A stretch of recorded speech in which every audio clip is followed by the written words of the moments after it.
చాలామంది అడుగుతున్నారు, ఆకాష్ అసలు నువ్వు ఏం సినిమా చేస్తున్నావు, ఎందుకు ఏం సినిమా అనౌన్స్ చేయట్లేదు అంటే మన వెల్ విషర్స్ కానీ నన్ను ఇష్టపడేవాళ్ళు, మా నాన్నగారిని ఇష్టపడేవాళ్ళు చాలామంది అడిగారు.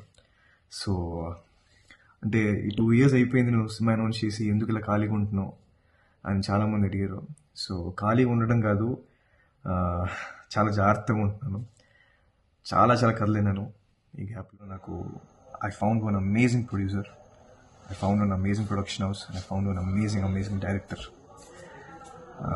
ఫైనల్గా అంటే చాలా చాలా కథలు వింటూ ఉన్నప్పుడు నేను కొంచెం బాగా కన్ఫ్యూజ్ అయిపోతుండేవాడిని. బట్ దే సే కదా, when there is the right time the right things will happen, everything will fall in place అని. సో దేవుడి దయ వల్ల, నేను నమ్మిన అమ్మవారి దయ వల్ల I found a really good team. In every way possible, in every aspect possible మనం ద బెస్ట్ ఇవ్వాలి, ఈసారి కొడితే గట్టి కొట్టాలి అని ఫిక్స్ అయ్యి